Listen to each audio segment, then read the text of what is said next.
Bismillahirrahmanirrahim. Assalamualaikum warahmatullahi wabarakatuh. Alhamdulillahi rabbil alamin.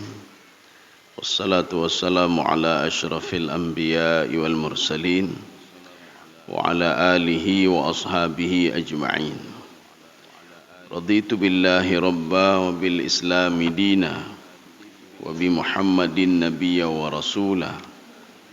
Rabbi syrah li sadri wa yassir li amri wa hlul 'uqdatam min lisani yafqahu qawli. Allahumma ij'al jam'ana hadza jam'an marhuma wa tafarruqana min ba'dihi tafarruqan ma'suma. Kaum muslimin dan muslimat sidang jamaah subuh yang dirahmati Allah. Kita sudah memasuki surah Al-Insan. Di dalam Al-Quran itu panggilan manusia itu ada beberapa macam. Jadi nanti ada Al-Insan, kemudian ada An-Nas, kemudian ada Al-Bashar, kemudian ada Al-Ins. Yang uniknya lagi, Al-Ins itu tidak berdiri sendiri. Al-Ins itu selalu bergandengan dengan Al-Jin. Al-Insu wal-Jinnu, Al-Jinnu wal-Insu.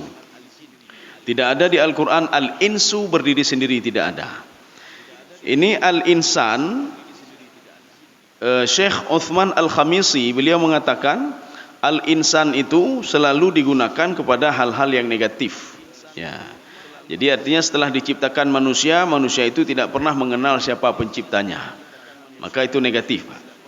Kemudian ayat ini, kalau menurut Imam Ibnu Katsir, ini untuk memperingati manusia, tadzkirin nasi bi an'amillah, dengan nikmat Allah. Jadi manusia sudah diberikan nikmat oleh Allah Subhanahu wa taala, dari alam roh diberikan nikmat, kemudian di kandungan diberikan nikmat, ketika lahir diberikan nikmat, tapi manusia lupa. Maka karena manusia lupa, maka diingatkan oleh Allah Subhanahu wa taala. Ini versi tafsir Ibnu Katsir. Sehingga Ibnu Abbas di dalam tafsir beliau mengatakan, limadza sumia al-insanu insanan. Manusia itu kenapa namanya insan? Ya, kenapa tidak anas saja? Kenapa insan? Li'annahu ahida ilaihi wa nasiya. Karena manusia itu sering sekali berjanji dengan Allah. Setelah berjanji lupa. Ya, tua mah. Habis berjanji tua. Saya nanti kalau punya ini, ya Allah, hanya berdoa kepada Allah. Salat tahajud berdoa kepada Allah. Kalau saya berhasil nanti, maka akan saya bagi nanti kepada anak fakir miskin, anak yatim piatu. Anak bagi akhirnya apa? Lupa. Dia lupa dengan janjinya. Ketika salat dia mengatakan inna salati wa nusuki wa mahyaya wa mamati lillahi rabbil alamin. Ya Allah, ibadahku, hidupku, matiku semua saya serahkan kepadamu. Ketika diuji oleh musibah goyang nih, Kak goyang. Dia lupa dengan janjinya. Makanya manusia itu dipanggil dengan kata-kata al-insan. Insan itu selalu menjurus kepada makna negatif. Surah Al-Insan juga dinamakan dengan surah Hal-Ata.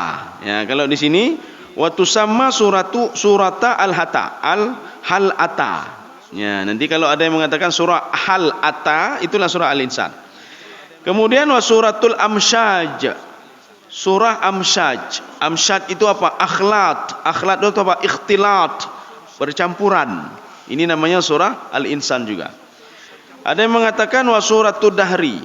Suratul Dahri itu masa. Masa itu penafsir berbeda-beda tafsiran terhadap Ad-Dahru. Ada yang mengatakan Ad-Dahru itu 1000 tahun. Ada yang mengatakan Ad-Dahru itu lebih daripada 1000 tahun. Ini surah ayat ini, surah Al-Insan ini jenisnya madaniyah. Jumlah ayatnya 31 ayat. Ini tidak ada pertentangan ya. Kalau kita merujuk ke dalam kitab Al-Adju fi Ayyil Quran yang dikarang oleh Syekh Al-Andalusi. Nanti ada ayat yang berbeda-beda. Ada yang mengatakan sekian jumlahnya, ada yang mengatakan sekian jumlahnya. Kenapa? Karena sebagian penafsir nanti tidak memasukkan alif lam mim menjadi satu ayat. Karena itu dianggap fawatihus suwar, pembuka surah. Maka sudah berkurang lagi. Ya, tapi ada alasannya, bukan tambah-tambah saja tidak, dan bukan mengurangi saja tidak. A'udzu billahi minasyaitonir rajim. Bismillahirrahmanirrahim.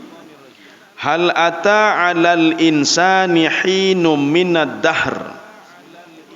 Hal ini kalau kita lihat di dalam terjemahan, ini maknanya apakah ini, Pak? Berarti ini gaya bahasa uslub insya'i namanya. Kenapa? Karena kalimat tanya di dalam Al-Quran yang masuk uslub insya'i, kalimat tanya, kalimat larangan, kalimat suruhan, itu semua insya'i, Pak. Insya'i itu apa maksudnya? Membutuhkan kepada jawaban. Ya, membutuhkan pada jawaban. Kenapa kamu begini? Kenapa begini? Ya. Kemudian Allah menyuruh lagi. Menyuruh apa? Allah butuh respon kita untuk melakukannya. Maka itu namanya insya'i.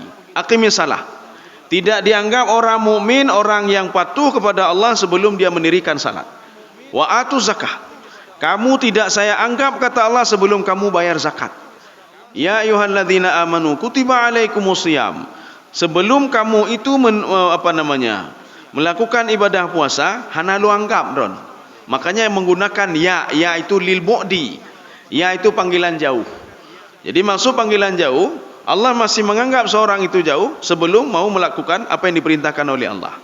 Karena di dalam ilmu balaghah, panggilan itu ada panggilan dekat. A dan ai, tidak ada lain, cuma dua. Tetapi penggunaan kalimat dekat ini tidak pernah digunakan oleh Allah dalam Al-Quran. Ya. Kaum muslimin sedang jemaah yang dirahmati Allah. Hal ata 'alal insani hinu minad dahri. Kita belum pernah membuka tafsir Fakhrur Razi. Imam Fakhrur Razi mengatakan begini. Hal huna bimakna qad. Jadi hal ini walaupun dia bentuknya istifhamiyah, tetapi kalimat ini namanya khabariyah. Jadi khabariyah itu berita. Ya. Maknanya apa? Maknanya takrir, kata beliau. Jadi kata Imam Fakhrur Razi maknanya takrir. Diartikan dengan qad. Qad itu artinya sudah. Hal ata 'alal insan, manusia sudah tahu kata Allah. Jadi bukan pertanyaan. Nanti kalau di dalam terjemahan pertanyaan, Pak. Saya mau coba kita dengar dulu. Coba Pak, ya dibaca terjemahan. Ya, sudah. Bukankah? Nanti di dalam ayat lain apakah? Di situ apa, Pak? Bukankah juga. Nanti ada bukankah, apakah, tidakkah? Itu pertanyaan, Pak. Maka pertanyaan ini walaupun bentuknya pertanyaan, tetapi dia bukan gaya bahasa pertanyaan. Dia gaya bahasa khabari namanya. Kita bisa melihat nanti dalam kitab judulnya Balaghatul Quran. Ayat Al-Quran modelnya khabari tetapi bentuknya insya'i. Ayat Al-Quran modelnya insya'i tapi bentuknya khabari. Ayat ini bentuknya pertanyaan padahal bukan pertanyaan. Ingin memberitahukan kepada manusia. Hal ata 'alal insan, maknanya qad ata 'alal insan. Manusia sudah tahu. Tidak ada yang tidak tahu kalau manusia dari kandungan, tidak ada yang tidak tahu, Pak. Tidak ada yang protes kalau manusia diciptakan dari air yang hina, tidak ada yang protes. Ana ya apakah kami tidak percaya? Tidak ada, Pak. Sampai sekarang tidak ada yang protes. Makanya Imam Fakhrur Razi mengatakan hal ini maknanya qad. Qad yang dimaksud adalah sudah.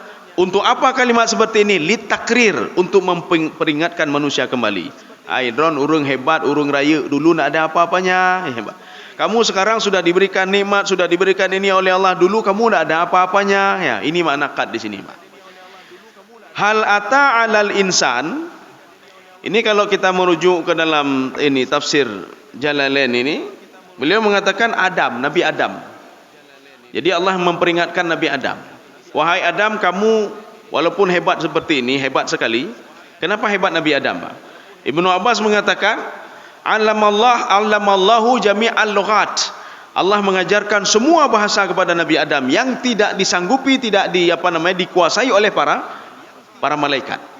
Sehingga malaikat mengatakan, kami tidak tahu apa-apa illa ma 'allamtana, kecuali yang kau ajarkan kepada kami. Kenapa tidak tahu malaikat? Karena manusianya belum ada lagi, tetapi Nabi Adam sudah tahu bahasa mereka. Dari mana tahunya? Diajarkan oleh Allah Subhanahu wa taala. Di dunia ini artinya belum ada apa-apa lagi, Pak. Belum ada manusia kecuali Nabi Adam alaihissalam. Tetapi Allah mengajarkan wa 'allama Adamal asma'a kullaha tsumma 'aradahum 'alal malaikah. Ini yang tidak disanggupi oleh malaikat. Semua bahasa itu, ya. Artinya Allah ingin mengatakan kamu sehebat apapun kamu Adam, kamu dulu tidak ada apa-apanya. Ya, Pak. Maka dalam tafsir Sawi dikatakan Adam itu mulaqin baina Makkah wa Taif. Adam itu tertidur di antara Mekah dan Taif. Ya, Pak.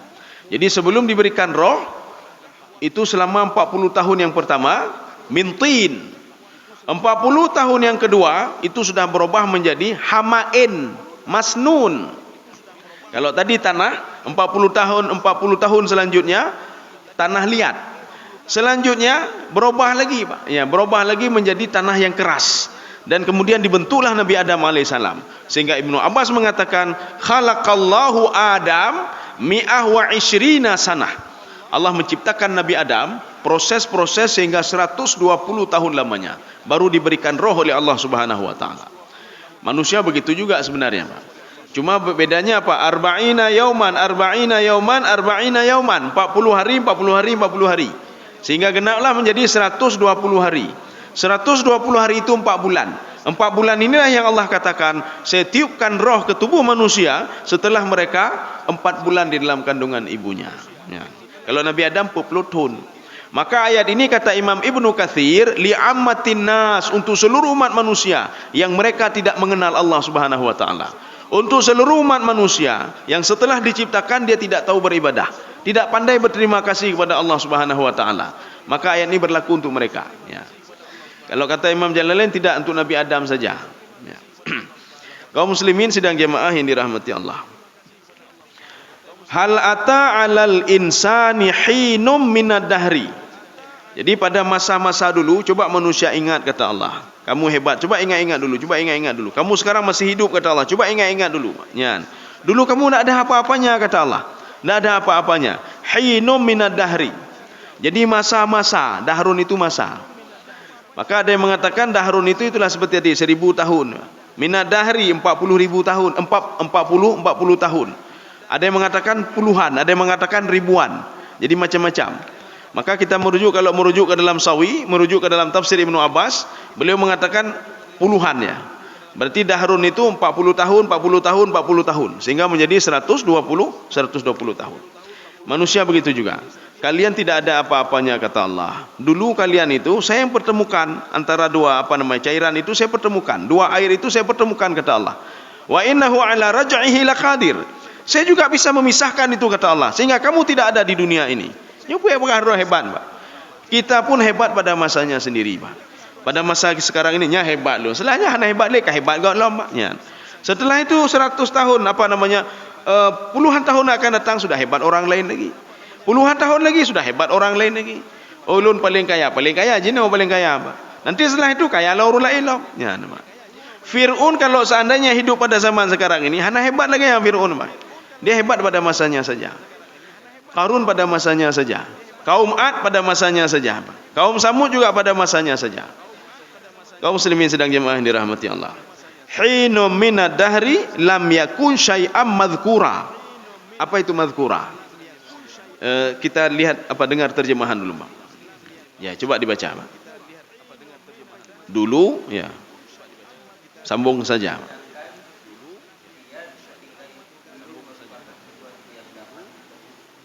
Ya, kan susah kita pahami, Pak. Dulu merupakan bukan sesuatu hal yang bisa disebut. Kok bisa disebut? Apa itu? Makanya kadang-kadang terjemahan itu, kadang waktu ada baca terjemahan, ada baca Al-Quran, Pak, kabeng, Pak. Madhkuran itu musawwaran. Musawwaran itu tidak seperti ini, itu musawwar namanya, Pak. Tidak nampak seperti ini. Jarohana, tapehana, itu madhkuran namanya. Musawwarun. Musawwarun itu terbentuk sehingga jadi seperti manusia. Dulu manusia tidak seperti ini kata Allah. Dulu manusia kalau tidak saya pertemukan mimbaini sulbi wat taraib, kalian tidak akan jadi begini kata Allah. Maka bersyukurlah kepadaku. Maka Syekh Tantawi mengatakan ayat ini memperingatkan manusia untuk selalu bersyukur kepada Allah. La in syakartum la azidannakum wa la in kafartum inna adzabi lasyadid. Ada seorang pegawai negeri mendatangi saya, Pak. Ya, pegah kayaknya. Gaya main golongan-golongan ubur kan kejap balu. Ustaz, pegah kami ayatnya, la in syakartum la azidannakum wa la in kafartum inna adzabi lasyadid. Jadi beliau mengatakan apabila bersyukur kepada Allah terus bertambah nikmat, terus bertambah. Saya setiap bulan saya bersyukur kepada Allah. Setiap terima gaji selalu saya infakkan kepada fakir miskin. Tapi kenapa gaji saya tidak pernah bertambah-tambah? Allah mengatakan la in syakartum la azidannakum. Kalau seandainya bersyukur maka akan bertambah. Nyoh hana bertambah gaji lagi kau. Berarti hana betul kan. Dia mengalun betul-betul nak apa. Yang dimaksudkan la in syakartum la azidannakum, jangan salah Pak. Bapak dalam perspektif Bapak, rezeki itu adalah duit saja. Ya, Pak. Rezeki itu banyak sekali Pak. Dengan Bapak berinfak bersedekah, Bapak bisa dibantu dari cara lain oleh Allah Subhanahu wa taala. Hana sakit le, ya Pak. Anak je ke anak saleh. Dulu Bapak ribut dengan isteri, sekarang enggak ribut lagi. Dulu tetangga Bapak ribut dengan tetangga, sekarang enggak ribut lagi. Sekarang rezeki nanti datang dari tetangga Bapak. Jangan Bapak lihat dari satu segi saja. Maka min haitsu la yahtasib itu dari berbagai segi, Pak. Ya, dari berbagai segi. Jamun katanya karu ngorai jenuh anak karule kan nikmat itu, Pak. Dulu kita tak bisa tidur, sekarang sudah enak tidur, sudah nyenyak tidur. Jangan pikir duit saja, hanya pikir duit saja, Pak. Ada orang banyak duit bingung enggak tahu bawa ke mana, Pak. Gak nyempeng lebih anak tu home, Pak. Bingung lagi, Pak. Pusing lagi. Ya. Makin lebih makin pusing, Pak. Makin susah. Kaum muslimin sedang jemaah yang dirahmati Allah. Ini yang dimaksudkan dengan syai'am madhkura. Kalian belum terbentuk seperti ini, kata Allah. Hana laginya. Makanya ketika seorang akan dimasukkan ke dalam surga, diambil seseorang itu, ini ada dalam hadis qudsi. Diambil seseorang itu dimandikan dalam telaga, Pak. Fanabata sya'ruhu wa nabata lahmuhu, baru kembali tumbuh rambutnya lagi, Pak. Tumbuh dagingnya lagi. Rambut yang tumbuh adalah bukan rambut yang korupsi dulu. Rambut yang tumbuh ini bukan rambut yang sering-sering yang punya orang yang sering mengolok-olok orang lain, bukan. Ini rambut baru, Pak. Dan daging yang tumbuh ini bukan daging yang haram. Yang haram sudah dibakar dalam neraka tadi, Pak. Makanya dimandikan lagi, nabata lahmuhu, tumbuh kembali daging-dagingnya, nyo daging yang glih. Ketika itu maka ketika dimasukkan ke dalam surga, itu semua bersih, Pak. Tangan ini bersih, daging ini bersih, hati ini bersih, rambut juga bersih. Rambut ini bukan tumbuh dari yang haram, Pak. Nyo tapajo yang haram itu mah Pak. Maka pi haram, Pak. Ya. Artinya apa? Ketika masuk dalam surga tidak ada boleh yang haram sedikit pun. Maka Rasulullah mengatakan, kalau ada satu nabata min haram, ada satu nuktah itu satu titik saja darah haram, fanaru aula bihi, maka neraka sudah pantas bagi dia, kata Rasulullah sallallahu alaihi wasallam. Maka pakai bancara, tamu taubat, Pak, dah laki maah, Pak. Dah laki maah, menyota co atagop dah laki halu, Pak. Hai lo laki maah, oh hana pema, lo bayu demai, Pak. Pe gara-gara bacu, gara-gara wanu yan, Pak. Dapat kurung timangan urung lain, dapat kurung minyak, dapat baju harum yan, kita dimasukkan ke dalam neraka oleh Allah Subhanahu wa taala. Kaum muslimin sedang jemaah yang dirahmati Allah. Kita lanjut. Ya, ini penjelasan. Ini namanya kalau di dalam istilah Imam Baydawi tafsili namanya, Pak. Bayan tafsili. Istilah Imam Jalalain juga bayan tafsili. Apa itu bayan tafsili? Kenapa manusia nak punya apa-apa? Kenapa manusia sekarang sudah terbentuk seperti ini? Ya, maka dijelaskan oleh Allah Subhanahu wa taala. Dari apa manusia itu? Inna khalaqnal insan, saya menjadikan insan itu siapa? Imam Al-Baghawi mengatakan waladu Adam, anak cucu Nabi Adam. Maka anak cucu Nabi Adam ini cerita tentang anak cucu Nabi Adam. Inna khalaqnal insan min nutfatin amsyaj, dari nutfah. Nutfah itu setitik air yang bercampur. Kalau dia sendiri saja tak bisa, ya, Pak. Sendiri tak bisa. Dari mana air itu? Min bainil sulbi wa taraib.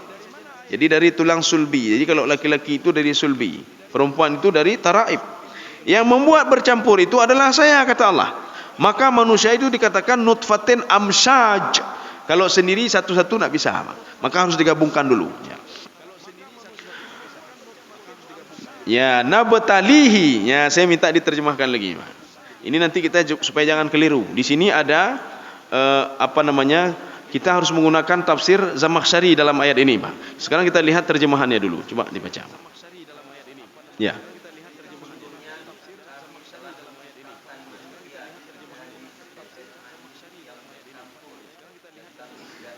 Sudah. Kami hendak mengujinya. Bagaimana diuji setetes mani itu, Pak? Setetes air bagaimana diuji oleh Allah?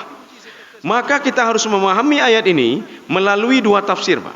Tafsir Zamakhsyari dan tafsir Ibnu Asyur. Imam Zamakhsyari dan Ibnu Asyur adalah pakar balaghah. Beliau pakar bahasa.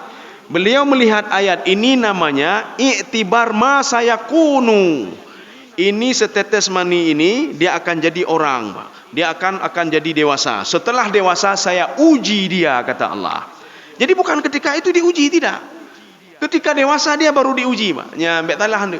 Masa baru jadi setetes mani itu dicampurkan kemudian diuji oleh Allah? Diuji apanya? Diuji setelah dia dewasa, Pak. Mana contoh lain? Nabi Nuh alaihissalam, ketika Allah mengatakan kepada Nabi Nuh alaihissalam, falamma taghal ma'u hamalnakum fil jariyah, ketika air sudah mulai naik, hamalnakum fil jariyah, maka kalian itu saya perintahkan untuk naik ke atas kapal. Ya, Mbak, naik ke atas kapal. Ketika itu apa kata Nabi Nuh alaihissalam? Ada apa ya Allah? Saya akan menghancurkan pembangkang-pembangkang ini. Dijawab oleh Nabi Nuh alaihissalam, ya Allah, kalau engkau ingin menghancurkan semua, engkau menghancurkan jangan setengah-setengah, hancurkan semuanya ya Allah. Kafir-kafir itu hancurkan semuanya. Kemudian Nabi Nuh mengatakan, wala yalidu illa fajiran kafara. Kenapa hancurkan semuanya? Karena nanti mereka akan melahirkan orang-orang fajir, pembuat dosa. Secara logika, tidak mungkin orang baru melahirkan langsung anak itu fajir, tak mungkin. Anak itu masih baik-baik. Dalam proses anak itu menjadi anak yang tidak baik. Tetapi Nabi Nuh alaihissalam langsung mengungkapkan lahir dari perut ibunya jadi pembangkang. Maksudnya lahir jadi ibunya menjadi anak kecil, dewasa, tumbuh remaja, dewasa dan akhirnya menjadi pembangkang. Karena kalimatnya panjang maka disingkatkan. Ringkasan ini namanya apa? Majaz mursal i'tibar ma sayakunu. Ya, nih Pak. Contoh lain. Ini contoh paling simple. Kita tanya sama ibu, Mbak Mak dadanya, Bu, sedang masak apa? Ya, Mbak. Apa jawab? Masak nasi.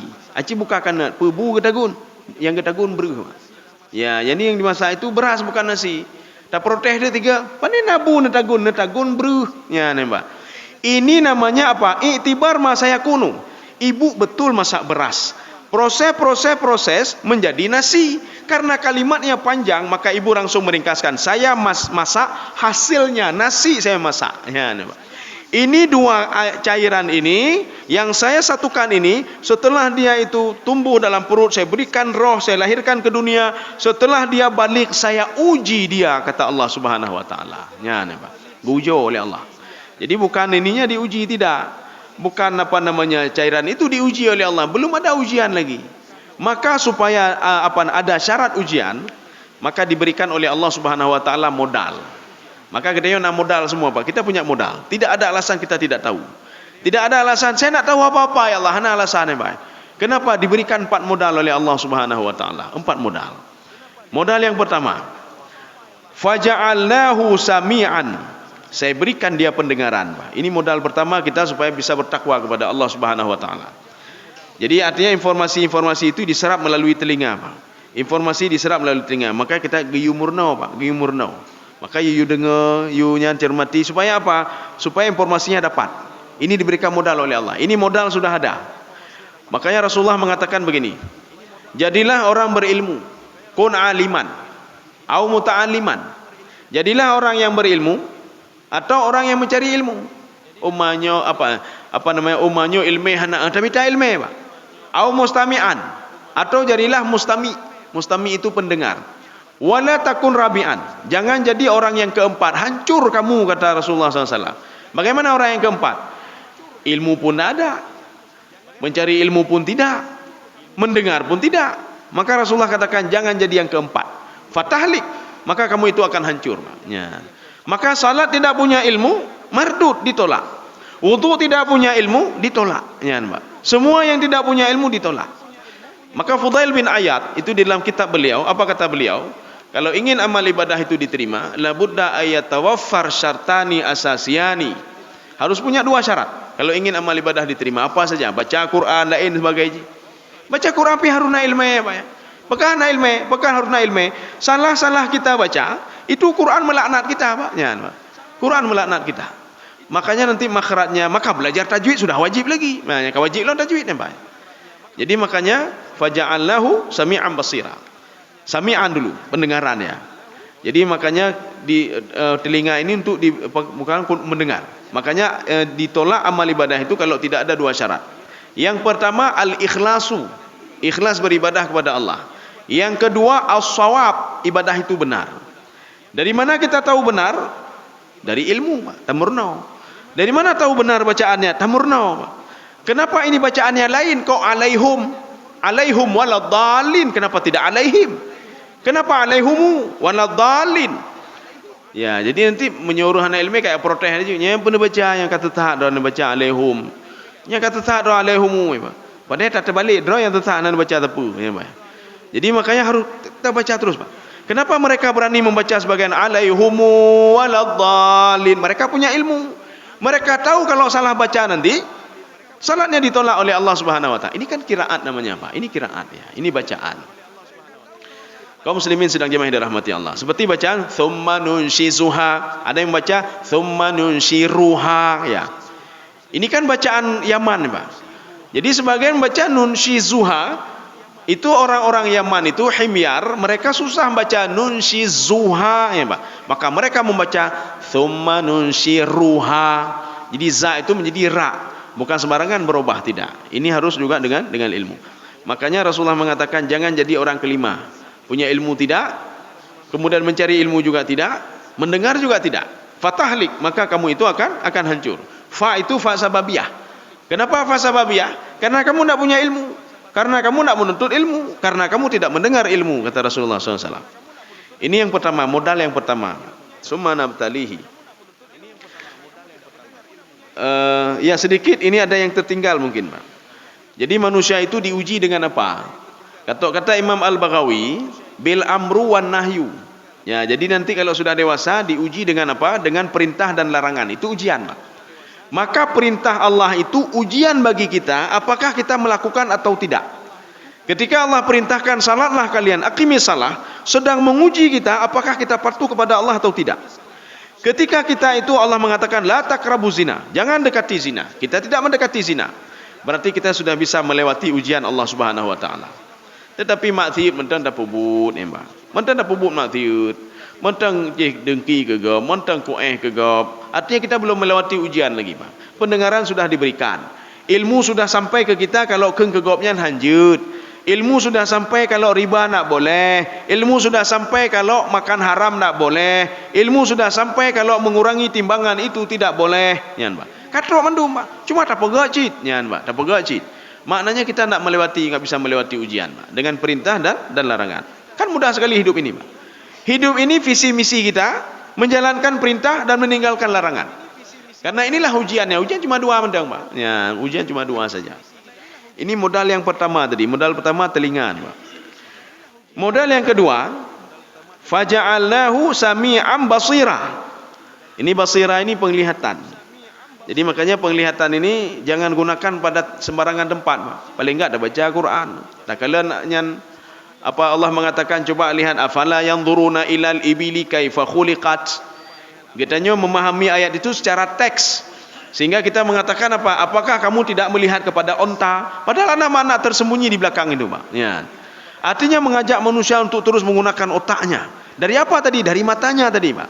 Maka di Al-Qur'an disebutkan, inna sam'a wal basara wal fuada.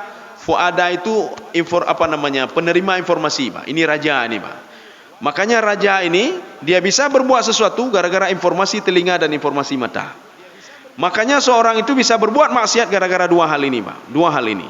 Dia dituntut hukum taklifi oleh Allah, diwajibkan salat gara-gara ada dua hal ini, Pak. Ataupun salah satu di antara dua ini. Makanya ketika seorang tidak berfungsi telinganya waktu lahir dan tidak berfungsi matanya, maka hukum taklifi tidak ada sama dia. Kenapa tidak ada hukum taklifi? Raja tidak tahu membuat apa-apa. Informasi tidak ada, apa-apa tidak ada, dilihat pun tidak ada. Ya, jadi hanya informasi tepu, Pak. Bagaimana mengajarkan salat kepada dia? Tidak tahu apa-apa. Tetapi kalau salah satunya berfungsi, dia wajib melakukannya, Pak.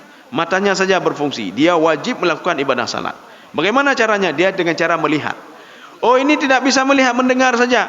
Dia juga dapat hukum taklifi dari Allah Subhanahu wa taala. Maka informasi yang diterima oleh dia ini adalah melalui pendengaran kalau enggak bisa lihat. Ya. Apalagi ada dua-dua. Maka je orang yang hana temayang, orang yang berbuat maksiat akan dituntut oleh Allah Subhanahu wa taala. Sudah diberikan pendengaran, diberikan penglihatan tapi tidak mau salat. Maka kata Imam Al-Ghazali, al-qalbu mithlul malik. Hati ini seperti raja. Kalau seandainya informasi yang diterima itu macam-macam, maka raja akan menyuruh macam-macam juga. Kenapa seorang berbuat maksiat? Itu tergantung kepada yang didengar dan yang dilihat. Dia melihat orang lain, oh ayu dah ni dengkui, ayu dah ni, saya mau juga seperti itu. Nak punya apa-apa dia, Pak. Dia sampaikan ke hati, Pak. Hati kan mulai berdadu. Nyo panepeng dah je.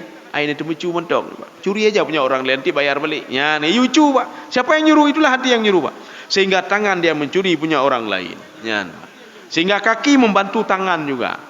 Maka ketika tangan ini berbuat maksiat, jangan salahkan tangan. Petalah hati, Pak. Hati kalau gelih katanya, Pak. Kalau mata ini melihat maksiat, jangan salahkan mata, Pak. Petalah mata, Pak. Nyo kalau mati dan bekah, Pak. Petalah mata ini, Pak. Yang telah hatinya telah yang baik. Maka Imam Ghazali mengatakan raja ini yang salah ini. Maka sekarang didiklah raja ini, Pak. Raja ini kita didik. Maka didik yang bagaimana? Didik yang baik-baik, Pak. Ya. Maka pelembut hati, menyona penyakit Pak Raja, hilangkan penyakit itu. Insya-Allah penyakit semua tubuh ini akan hilang, Pak. Ya. Ketika seorang enggak bisa tidur, jangan salahkan kepala, betalah uleh, Pak. Hanya dengannya, betalah hati yang membuat seseorang itu enggak bisa tidur, Pak. Hatinya rusah gundah selalu, enggak bisa tidur, insomnia, Pak.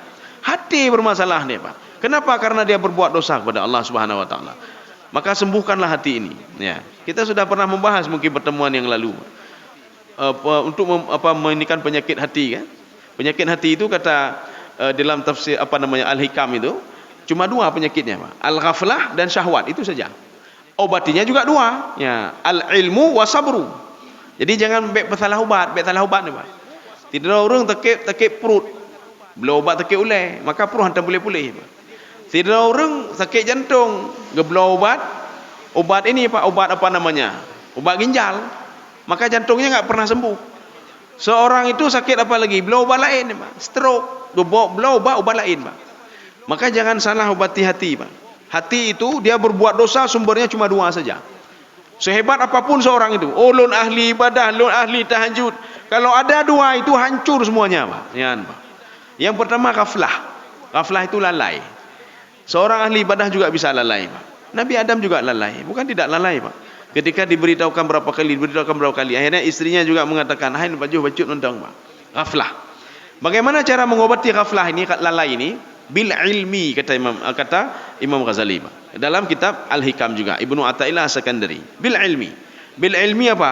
Dengan ilmu kita, nyobek pegat lagi nanti akan rugi saya.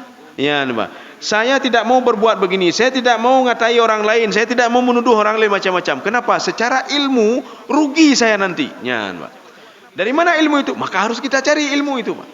Maka kebanyakan orang yang berbuat maksiat itu, ada orang yang tidak punya ilmu, bodoh sama sekali, dan ada orang punya ilmu juga, dia melakukan maksiat. Maka gara-gara ghaflah tadi, Pak. Ya.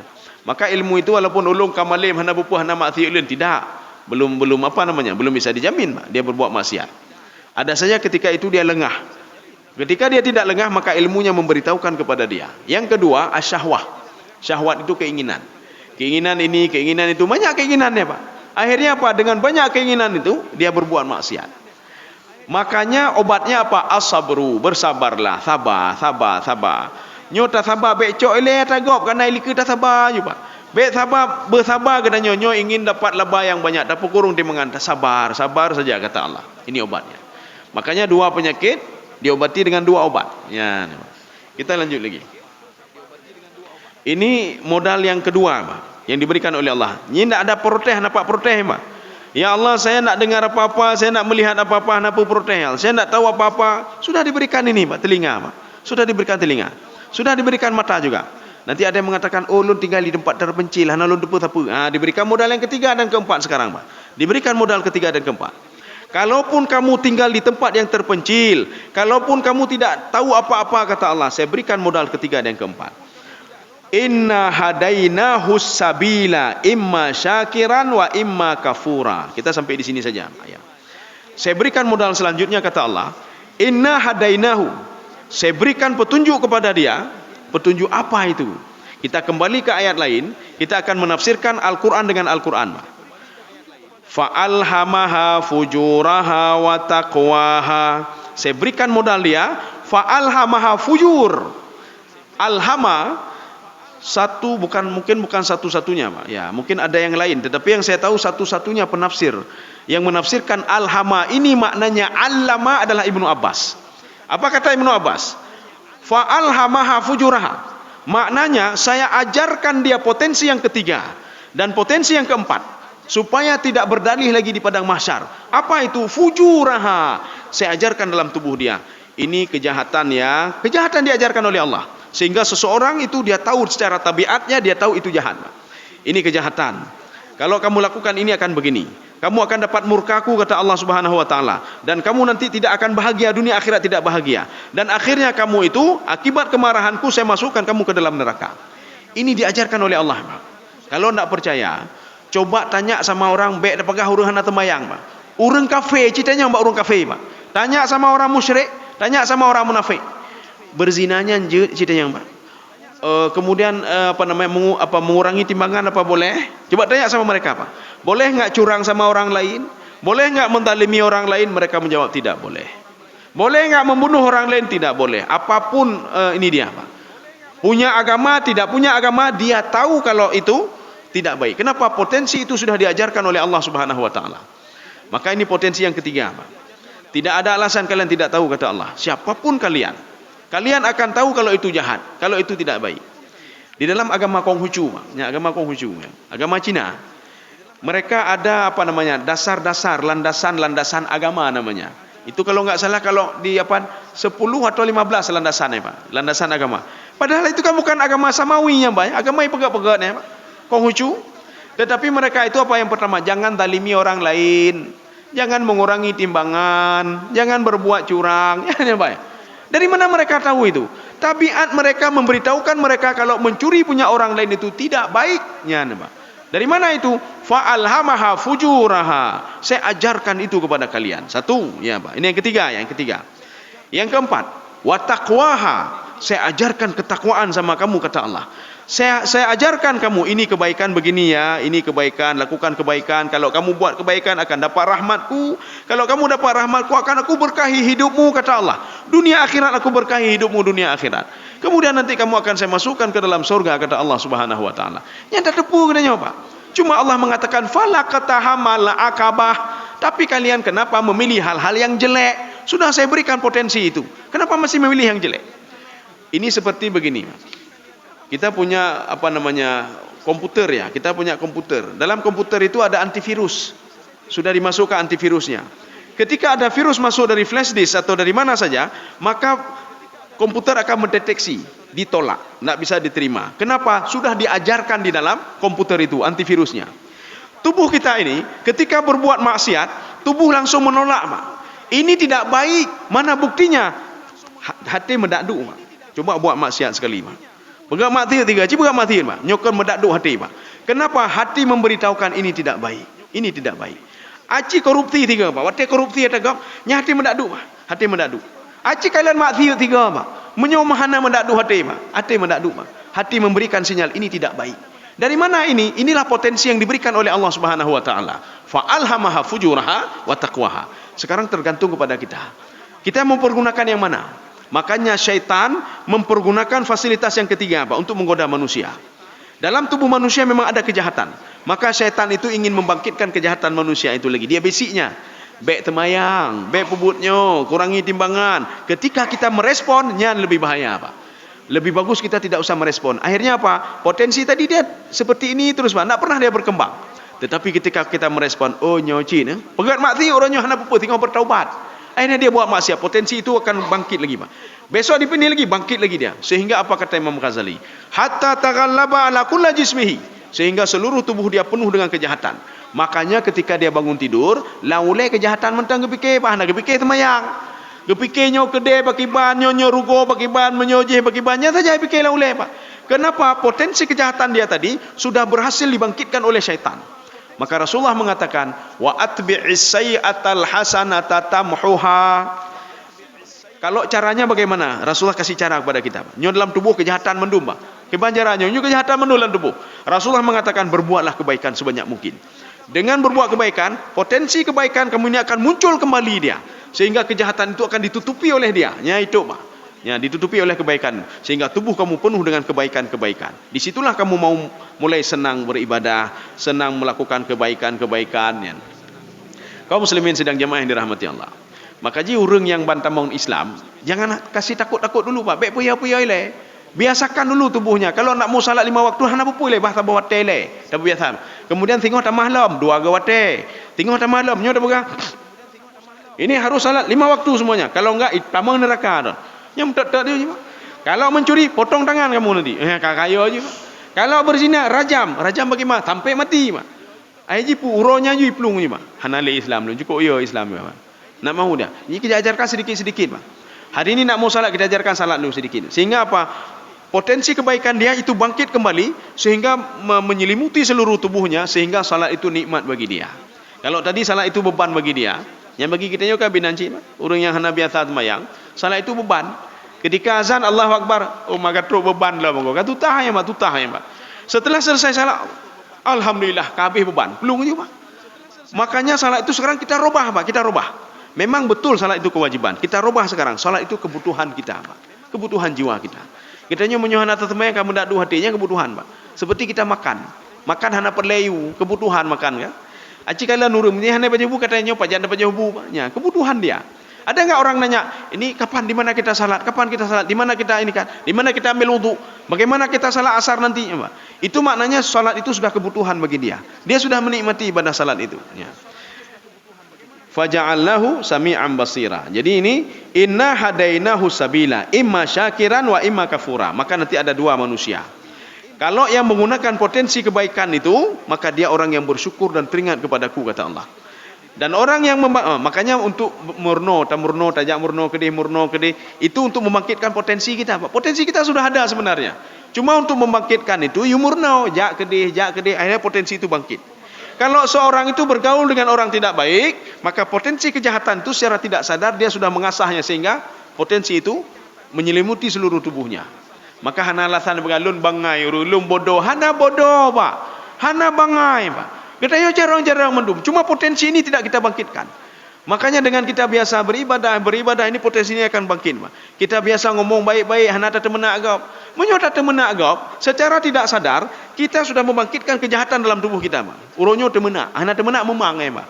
Makanya ketika di tubuh dia kejahatan, menyothi uroh hana temena agap, nya hana mangat tubuh, Pak. Thiuroh hana ribah gagap, hana mangat tubuh, Pak. Makanya nanti duduk sama kawan-kawan, nyopo le nyo, kamu mang le. Oh, kalau ulun temena agap ulam ka. Habis kita temena agap, nya kelempang hati, Pak. Kelempang hati. Kenapa? Karena dari dulu dia membangkitkan potensi kejahatan-kejahatan saja. Ya, Pak. Maka kenapa anak kita dari umur 7 tahun kita suruh untuk salat dan beribadah, Pak? Padahal kan belum wajib salat lagi, Pak. Untuk menumbuhkan potensi kebaikan dalam tubuh dia. Maka ketika dia balik, salat itu mudah bagi dia. Kenapa? Kebaikan sudah ada dalam tubuh dia. Dayu mentedekah, baik ini bagi dia. Kenapa? Setiap Jumaat waktu ini kita juk, nyo peng sedekah walaupun RM1 Pak. Nyo sedekah, nanti sudah berapa tahun dia minta uang sedekah mana? Ya. Itu pun sedekah. Kenapa? Karena sudah terbiasa, Pak. Potensi kebaikan itu sudah kita bangkitkan lagi. Maka tergantung kepada kita, Pak. Tergantung pada kita. Makanya kalau kita ingin hidayah, petunjuk dari Allah, minta petunjuk itu. Beda preh petunjuk. Hana tok petunjuk, Pak. Ya kita tanya kenapa tidak salat, Pak? Belum sampai petunjuk lagi, Pak. Kenapa masih mencuri? Saya belum dikasih petunjuk oleh Allah untuk meninggalkan pencuri ini, Pak. Pencurian ini. Kenapa kamu berbuat maksiat? Belum sampai petunjuk lagi dari Allah. Nyatalah ada apa petunjuk-petunjuk, Pak. Makanya Allah mengatakan dalam hadis qudsi ini sebagai penutup, ya. Kullukum dhalun illa man hadaituh. Semua kamu itu sesat, tidak tahu mau jalan ke mana kecuali yang saya berikan petunjuk kepada dia. Tapi ada syarat, kata Allah. Fastahduni. Mintalah petunjuk dariku. Jangan tunggu petunjuk. Minta petunjuk. Tak bodoh dengan malam dia. Dah belakang Allah nak tolong lu. Bekah hati keruh dah, ya Allah. Ya Allah nak tolong lu. Bekah nak lu lagi lawan lu, ya Allah. Ya Allah nak tolong lu, ya Allah. Kenapa usaha saya seperti ini, ya Allah? Apakah mungkin ada dosa-dosa saya, ya Allah? Yang dah belakang Allah Subhanahu Wa Taala. Ya Allah nunjuk petunjuk ke lewat lu dengar azan pekan cukup benci lu ke temayang, ya Allah. Kita minta kepada Allah, Pak. Setelah itu apa? Baru diberikan petunjuk oleh Allah Subhanahu Wa Taala. Jangan kita tunggu petunjuk. Saya rasa cukup sekian. Sekian saja. Mudah-mudahan ada manfaatnya bagi luntuan dan jemaah sekalian. Subhanakallah wa bihamdika asyhadu an la ilaha illa anta astaghfiruka wa atubu ilaik. Assalamualaikum warahmatullahi wabarakatuh.